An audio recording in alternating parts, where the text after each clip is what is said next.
Mas o que é certo, a sua vida começou como a vida de qualquer jovem e depois teve algumas curvas e contracurvas. Como é que começou de facto?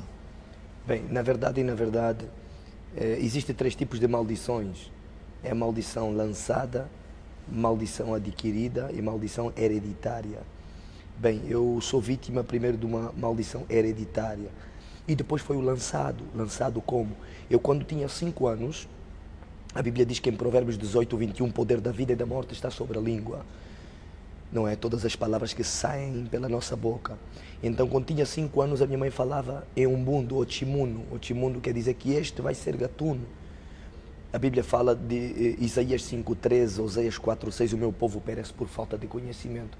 Então, falta de conhecimento é que fez com que minha mãe e a minha avó me amaldiçoassem sem causa, sem saberem. Quer dizer, foi nocivo, não é? Mas foi uma profecia. E depois comecei a adquirir. 5 anos recebi a profecia. 5, 6, 8, 9 comecei já a roubar. A minha mãe Com que idade? 8, 9 anos. Com 8, 9 anos. 8, 9 anos. E esses roubos ainda eram feitos dentro de casa? Não. Eu roubava fora de casa, não roubava dentro de casa. Se roubasse era só na pasta da minha mãe, mais nada.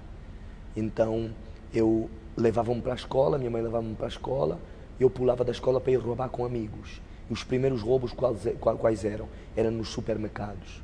Começou nos supermercados. E Entravam no depois, supermercado como se estivesse a fazer compra e depois os escondiam os tais produtos. chocolates, Ok. iogurtes, essas coisas assim. Quer dizer, a princípio era perfumes. para consumo próprio, né? Era consumo próprio. Mas depois, ora portanto, já fazia mesmo para vender, para ter dinheiro para outras ilusões. E com os 13 anos já pegava em armas. Aos 13 anos. 13 anos. E para onde é que eu adquiri essas tais más influências? Amizades, 1 Coríntios 15:33, as más conversações corrompem os bons costumes. Provérbios 13:20, anda com sábio, te tornarás sábio. Claro que se você andar com um gatuno, serás gatuno, serás Dois ladrão. hipóteses. Não é? As influências não é, influenciam muito, não é? O meio onde nós vivemos. E depois eu vivi nos piores bairros de Lisboa, porque eu saí de Angola com 1 ano e fui para Portugal. Que eu saio de Angola com 1 ano devido à circunstância que nós passamos aqui de guerras e tudo mais. Então nós avançamos para Portugal e começou em Portugal, não é? E então os bairros que eu vivi nos piores bairros de Lisboa, que o primeiro foi o bairro do Lumiar, que era em frente ao estádio do Sporting. Depois mudamos para o Camboja, que era a Feira do Relógio, que era um dos piores bairros de Lisboa, não é? E ali foi onde começou tudo, assaltos à mão armada. Mas nesse período que eu usava armas com 13 anos de idade, foi introduzido por pessoas mais adultas, né? Pessoas mais velhas. Nessa altura os teus amigos já não eram da sua idade. Inspiração. Primeira, qual foi a primeira influência? Televisão. 95% mídia é tudo satânico, diabólico.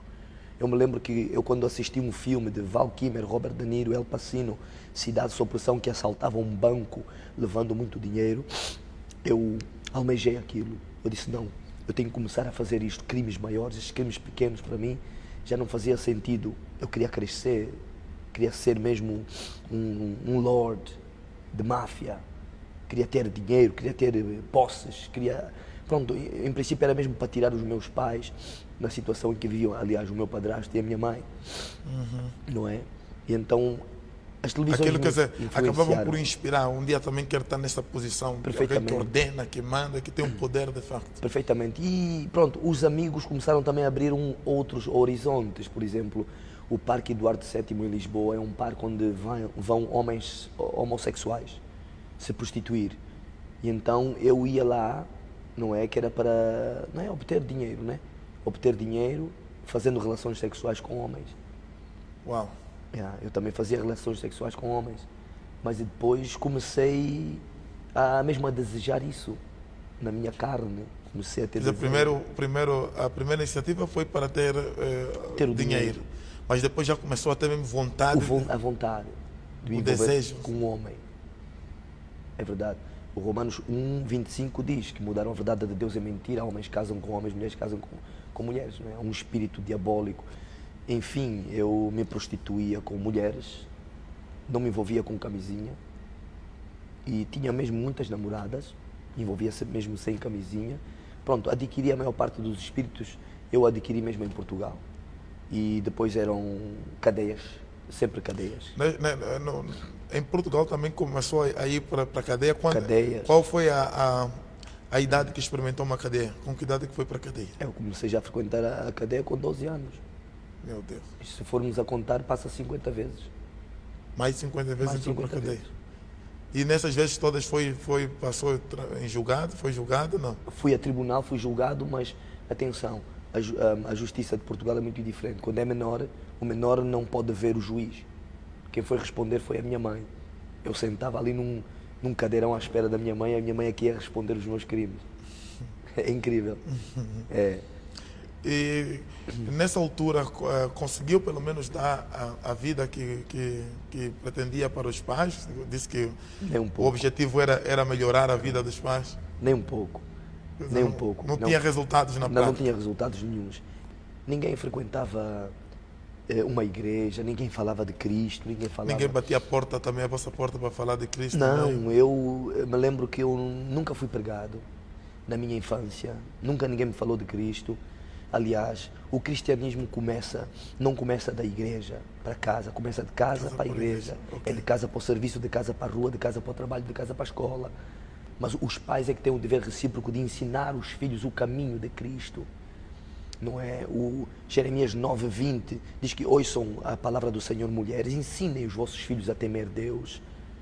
Ensinem-nos. E eu não aprendi um Pai Nosso. A minha mãe nunca me falou de Cristo. Mas o que é que mais te acabou por causar horrores, de facto, no mundo do crime?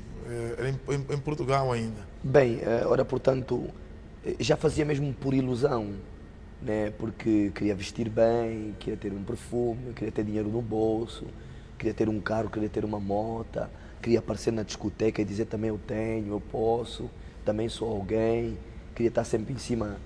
Como é que é? Era essa vontade de ostentar, né? Era Pô, para ostentação. de ostentação.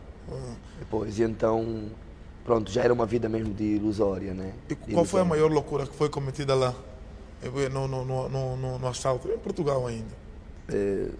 Pastor, tem muitas, tem muitas. A maior loucura eu acho que foi quando, me lembro, fizemos um assalto numa loja com um caminhão, rompemos uma loja com um caminhão. Entraram com o caminhão dentro Um da caminhão, loja. puf, rompemos a loja. Aquilo era tirar as Levi Strauss naquele tempo. Acho que foi uma das maiores, né? Mas tive outras que não tem conta. A minha mãe, sinceramente, não sabia o que fazer. E até que ela pegou em mim, levou-me para um colégio interno chamado Casa do Gaiato, em Coimbra B. Tem Coimbra e Coimbra B. E Coimbra B é só montanhas, é só árvores, é só vilas. Então ela levou-me ali naquele meio e então depositaram-me lá no colégio, fiquei lá no colégio. O colégio até era bom. E resultou? Me receberam, era um padre, me receberam bem, o colégio era bom, só tinha um problema. Havia lá um indivíduo chamado Bula, que era namorado do padre. O padre era homossexual? Era homossexual, era pedófilo, fazia sexo com as crianças, e então o Bula tinha todo o poder ali. O Bula podia Bom lugar que bater. colocaram para corrigir alguém. Podia bater, podia fazer o que quisesse e o padre não falava nada. Então um dia me lembro, depois de quase um ano, eu rezei com a mão esquerda e ele me perguntou, tu és esquerdinho ou direito? E eu já queria me mijar. Eu disse, sou direito. Ele deu-me uma cotovelada como se fosse artes marciais. Os meus dentes quase que saíam do lugar. Ele pegou e me espancou-me na hora da refeição, junto à mesa. A mesa do padre está ali, as outras mesas estão ali, todo mundo está a assistir. E o padre aquilo. acompanhou tudo? O padre acompanhou tudo. O padre era o seguinte, se ele está a levar porrada é porque cometeu alguma coisa. Então o padre não se metia, porque cada mesa tinha um chefe. Então deu-me uma porrada que os dentes até nem consegui comer. Desde aquele dia, a minha intenção era sair daquele colégio. A minha intenção era ficar mesmo para ter uma correção, eu queria melhorar de comportamento. Mas depois o ambiente que eu encontrei ali não foi propício para mim. Eu vi, não, eu tenho que sair daqui. Como é que foi para sair do colégio? Foi de forma... Não, eu furtei um dinheiro, roubei um dinheiro e fugi do colégio. Isso para não matar o Bula. Yeah. Quando cheguei em casa, a minha avó desmaiou.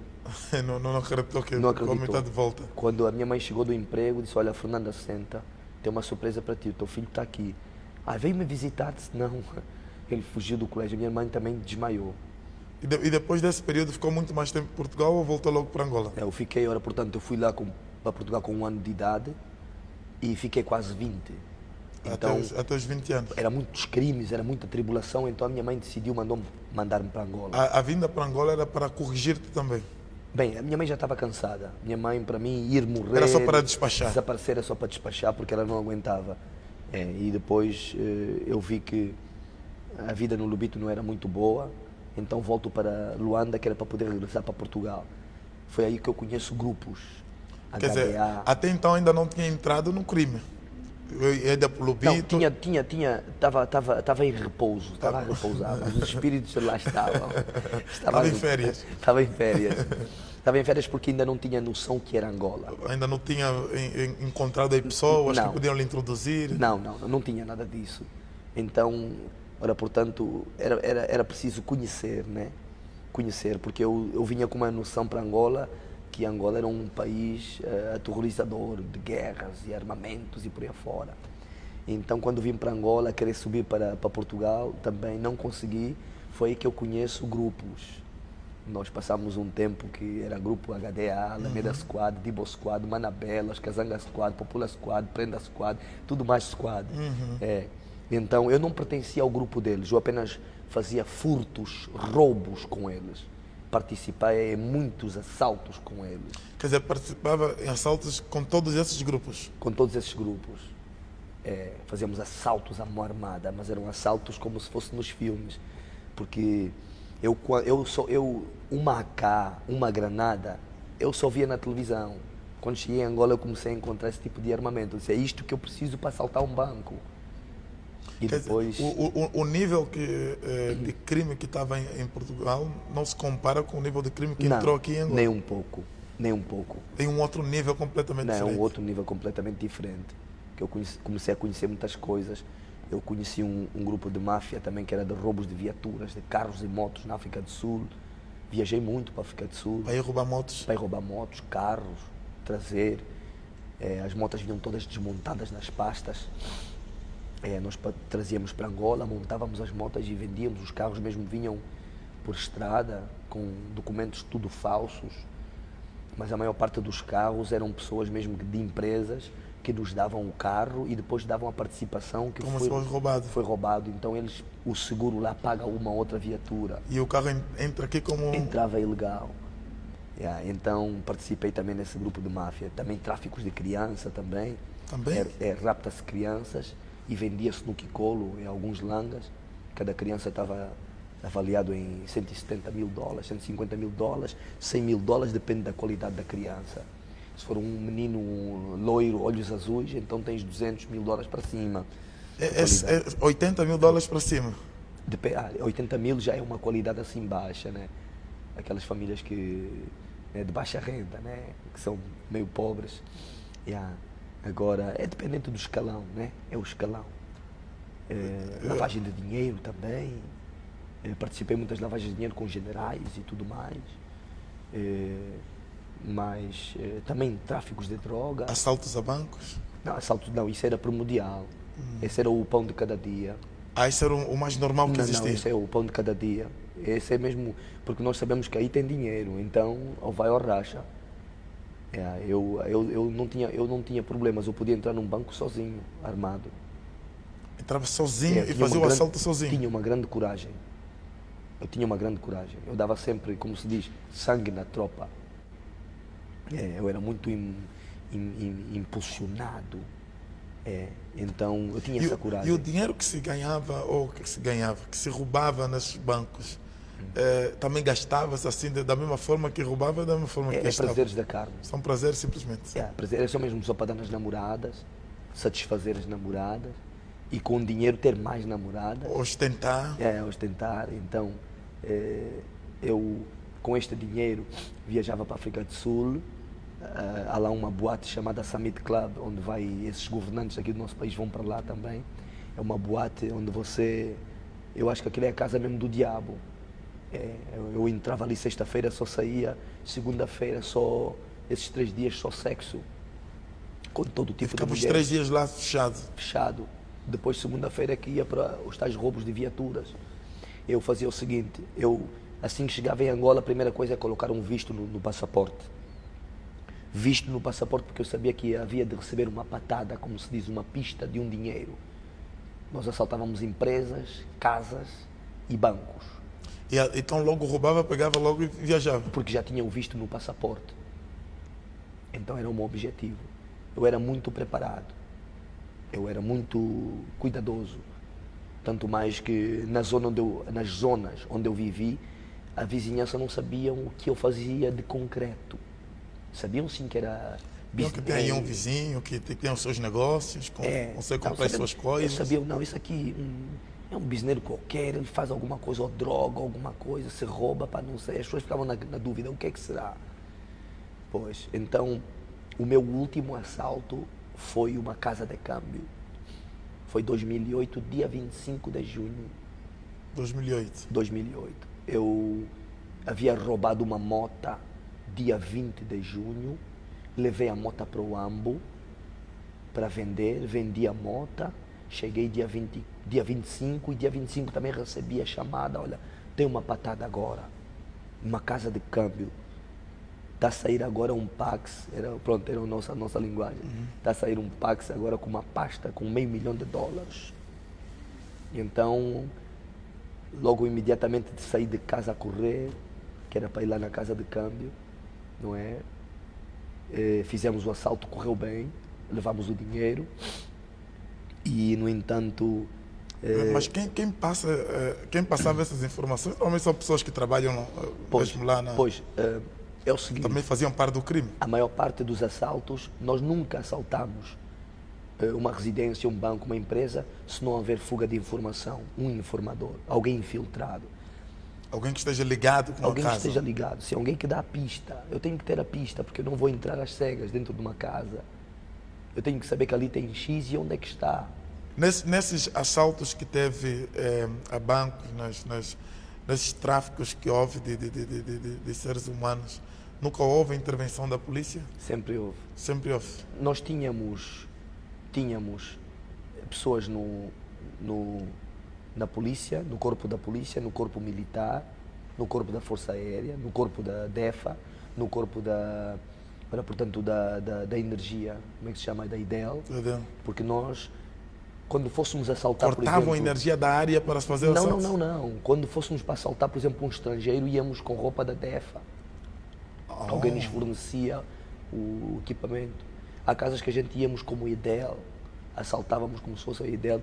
E esses uniformes não mandavam fazer, era dado por Não. alguém que trabalhava no órgão? Sim, senhora. Tanto armamento como o equipamento.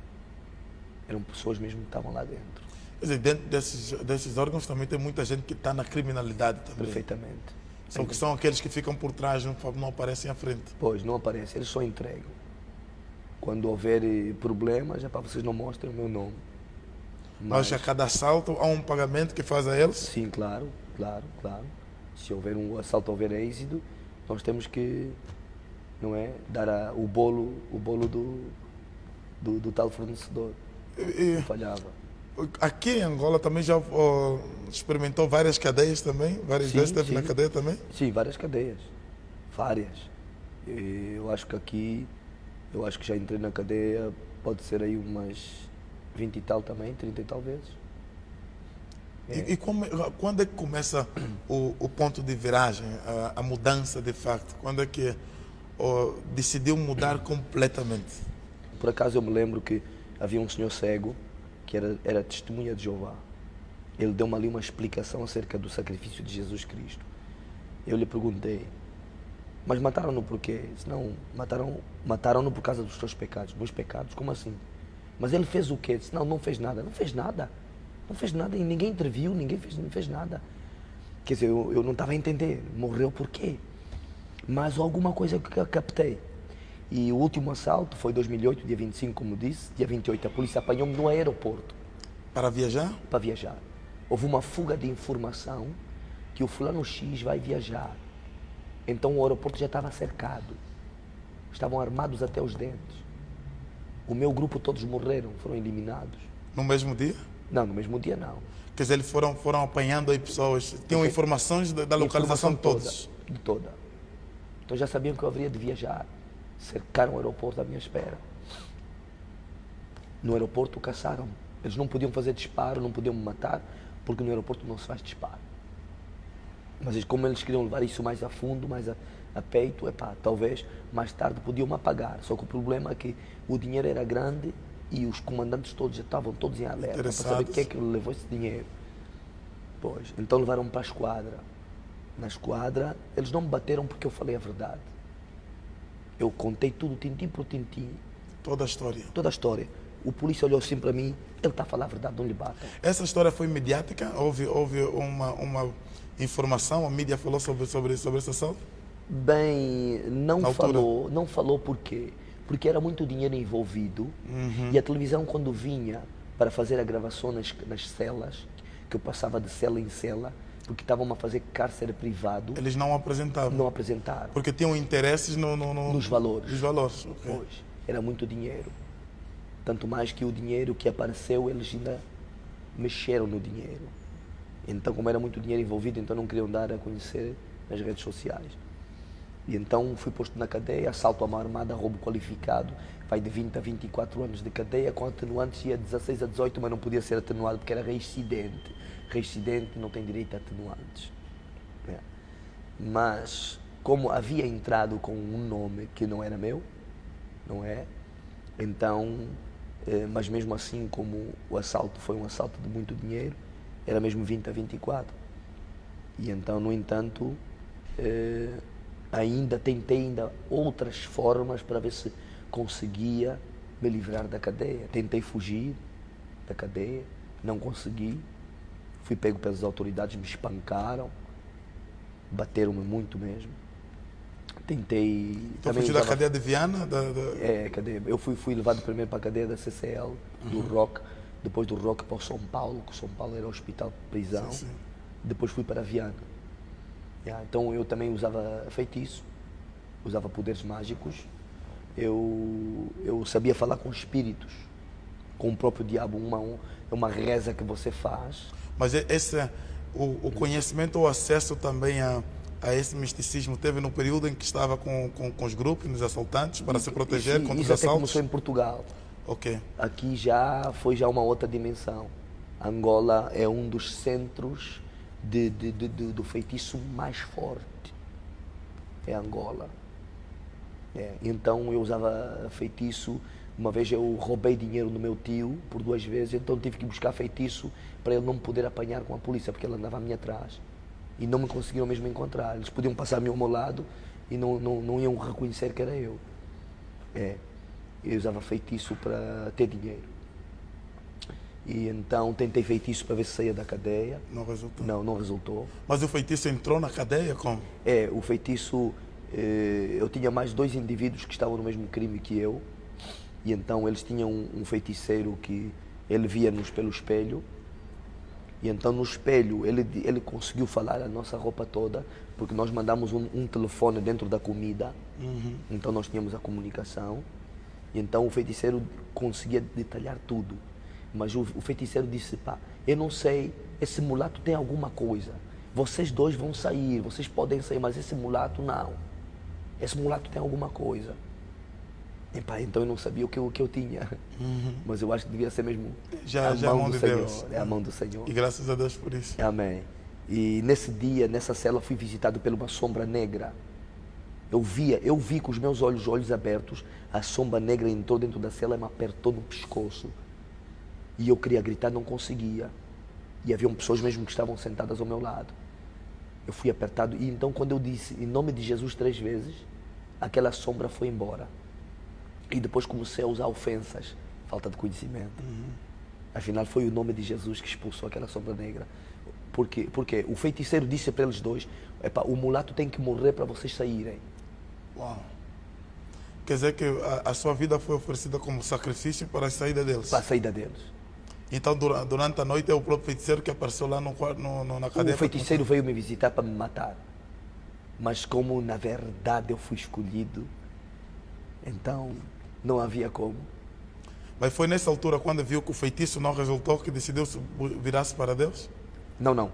Ali eu tentei, o feitiço falhou, depois fui levado para a cadeia grande. Por quê? Porque eles fizeram um cárcere privado, porque na minha conta tinha muito dinheiro. E como eu consegui entrar com o telefone, eles como bateram, eu tinha gesso no braço e debaixo do braço tinha o telefone. E então eu ligo para o meu irmão manda uma carta do banco, eu assinei a carta, dentro tudo da comida, mando pela louça suja, ele leva, pega na carta, vai no banco, levantou todo o dinheiro. Quando a polícia viu que não tinha mais dinheiro na conta, então decidiram pegar em mim e mandaram para a cadeia grande. Não podiam me bater nem me espancar porque eu tinha o gesso, mas apanhei ainda umas galhetas. Então na cadeia tentei outra vez feitiço, tentei corromper com muito dinheiro porque eu tinha muito dinheiro. Tentei várias formas para ver para sair da cadeia. Não sei. Não consegui. 2009, dia 21 de agosto, eu tomei a minha decisão. Eu me lembro porque eu fui pregado pelo aquele mais velho chamado Malawi, era cego, era testemunha de Jeová. Por acaso foi a única pessoa que me veio na mente quando eu havia falado de Jesus. Eu ainda tinha os poderes mágicos, tinha o feitiço. E eu, por incrível que pareça, a Bíblia diz que em João 6,45 todos serão guiados e ensinados por Deus. No João 16, 1 a 14, fala que o Espírito Santo é que vos convencerá. E naquele momento eu fui convencido. Peguei o feitiço e fui levar num pastor que estava ali preso. Estava na cadeia. Estava na Que não cadeia. estava lá por acaso. Não estava lá por acaso. Eu acredito isso hoje, entendo que Deus é que colocou aquele pastor por minha causa. Porque sempre que o pastor dizia que eu vou embora, ele nunca ia embora. Era qualquer problema, ou com documento, ou com a multa, ou com o advogado, ou com dinheiro, ou com o investigador, alguma coisa. E então, no dia que eu cheguei ao pé do pastor, disse: pastor, tinha alguma coisa para te entregar? Então entrega. Então entreguei. Ele pegou assim, ele sabia o que era. Senta. Sentamos os dois. Eu disse: pastor, preciso de Jesus Cristo urgente na minha vida. Precisa de Jesus Cristo? Estás a falar sério? Estou a falar sério, senão não te entregava o que eu te entreguei. Tu sabes o que é isso? Eu sei perfeitamente que já estou habituado a lidar com esse tipo de situação. E aí comecei a desabafar a minha vida. Se tu aceitas Jesus Cristo, eu quero agora esse homem, onde é que ele está? Orou para mim. Depois de 3 dias uma luz apareceu, com a luz de Saulo, Atos 9. Eu fiquei separado entre o corpo e o espírito. Nesse dia recebi o Espírito Santo, já não era a mesma pessoa. Aí as instruções do pastor era: tens que engolir a Bíblia, mais nada, não me disse mais nada. O Josué capítulo 1, versículo 8. Eu desliguei a televisão, Deus me proibiu a televisão, até os dias de hoje eu não assisto televisão, a minha televisão é a Bíblia. Tirei os jogos, tirei atrações, tirei tudo. Era só Bíblia de manhã, à tarde e à noite, orações. Depois de 3 meses, Jesus apareceu dentro da cadeia. João 14, 21. Se guardardes e abardes os meus mandamentos, meu Pai vos amará, e eu também vos amarei, e eu me manifestarei a vós. Então já não era a mesma pessoa. Para mim ficar ali 24 anos não era problema. Eu queria mesmo sair transformado. Tanto mais que um advogado... Quer dizer, a partir daquele ponto você já não quis sair mais da cadeia? Não, eu até já nem quis sair. Porque um advogado apareceu na cadeia e disse: dá-me o teu número de processo. Eu tinha 1 ano, quase 2 anos de cadeia. E o advogado disse que eu vim para te tirar da cadeia. Daqui a 2 meses mais ou menos sais. E eu disse: não vou lhe dar o número de processo porque ainda não estou preparado para sair, não quero sair ainda. O advogado sentou, começou a caloriar. Disse: sabes há quantos anos eu estou na advocacia? Eu disse: não sei. Estou mais de 30 anos, nunca ouvi isso na minha vida.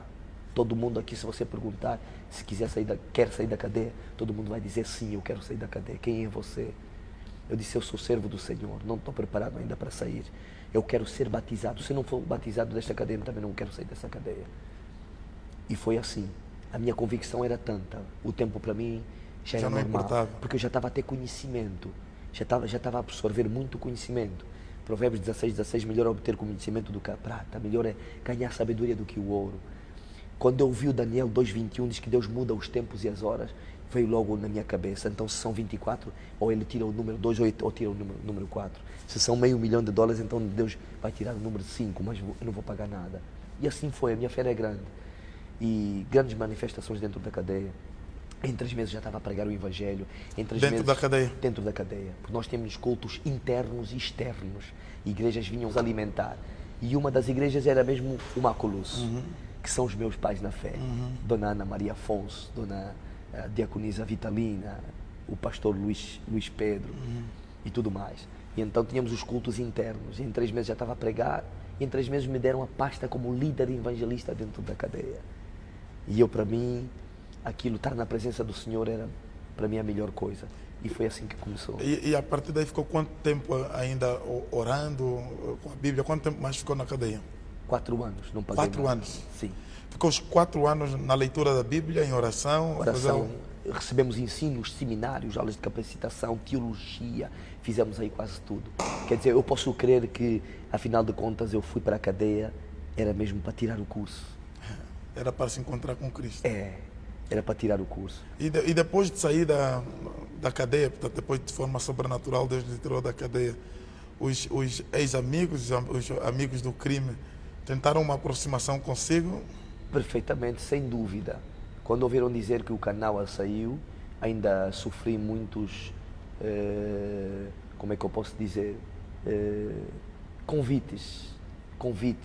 Tanto mais que tem um irmão nosso, né, que eu não vou citar o nome dele. Esse irmão me convidou para fazer assalto. Ele até assaltou 3 bancos, o terceiro banco apanharam, está na cadeia, preso. Tem um outro também que me convidou, também assaltou, também apanharam-lhe, também está na cadeia, preso. Essas pessoas que lhe convidaram também tiveram na cadeia consigo, tiveram a oportunidade de ouvir a palavra também, sim, conforme ouviu, só que não foram transformados. Não foram transformados. E tem um outro também, um rapaz que eu disse, quando tu saíres, procura uma igreja e procura entregar a tua vida para Cristo. Ele saiu, foi tentar assaltar um banco e mataram-lhe, morreu. Joca morreu. E já recebi muitos convites mas também já conseguiu impactar outras pessoas para abandonarem o crime também. Perfeitamente. O meu testemunho tem arrastado muita gente, muita juventude. Até hoje preguei numa igreja com um jovem que também foi consumidor de drogas e hoje está transformado. Ainda outros mais. Tenho uma filha na fé também que estava no mundo da droga, tinha 6 namorados e se prostituía, também foi transformada. Tem outros filhos que foram transformados pelo testemunho, não é? Eu quando vejo, olho a sua vida, vejo que, bom, os pais tentaram me colocar num colégio para ver se transformasse, não houve resultados. Veio cá para Angola também para tentar a transformação, não houve resultados. A pessoa foi para o crime, tentou o feitiço também para ver se conseguisse se ver livre, também não houve transformação. Só quando se encontrou de facto com Jesus Cristo é que houve a verdadeira transformação. Perfeitamente. Consegue descrever essa experiência? Na Bíblia não tem ninguém que se encontrou face a face com Cristo que se tornou a mesma pessoa.